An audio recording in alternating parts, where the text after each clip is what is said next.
Hola a todos, hoy vamos a hablar de las bacterias fijadoras de nitrógeno.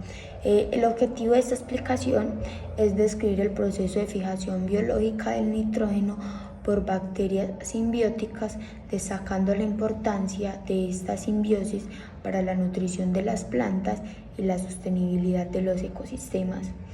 Primero, debemos saber que el nitrógeno es esencial para la vida y en nosotros forma parte de nuestras proteínas y nuestro ADN.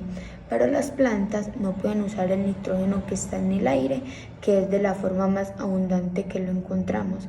Entonces, ahí es donde entran las bacterias fijadoras de nitrógeno, que son microorganismos que tienen la habilidad de capturar el nitrógeno atmosférico y convertirlo en amoníaco, el cual es absorbido para producir moléculas orgánicas.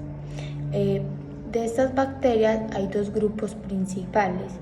Uno de ellos son los rizobios, que son bacterias gram negativas que suelen ser flageladas y móviles.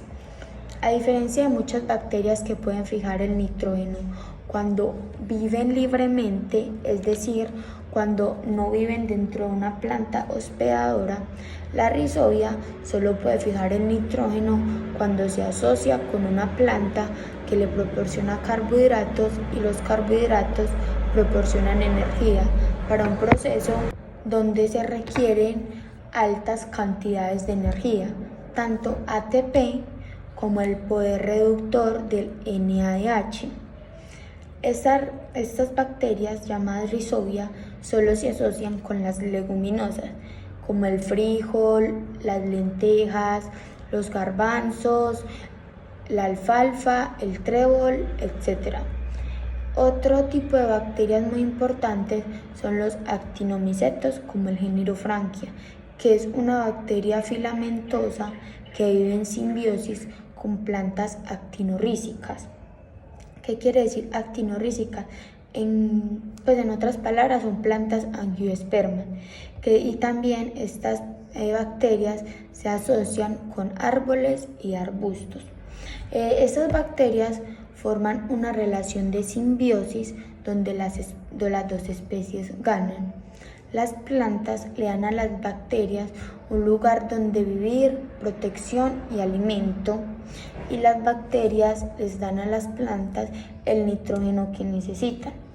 Esto ocurre en unas estructuras especiales llamadas nódulos radiculares, que se forman en las raíces de las plantas donde se alojan las bacterias. Dentro de estos nódulos radiculares, las bacterias utilizan una enzima llamada nitrogenasa para romper el fuerte enlace que une a los dos átomos de nitrógeno en la molécula de nitrógeno del aire. Esta siendo un proceso que requiere mucha energía, ya que los dos átomos de nitrógeno están enlazados por un enlace triple. Y entonces, una vez que el nitrógeno está en una forma utilizable, la planta lo utiliza para crecer y desarrollarse. Las moléculas nitrogenadas pasan a los animales cuando consumen plantas, y una vez estando dentro del cuerpo pueden ser incorporadas al mismo o pueden ser degradadas y excretadas como desechos, como el ciclo de la urea. Las bacterias fijadoras de nitrógeno son pequeñas pero poderosas aliadas de las plantas.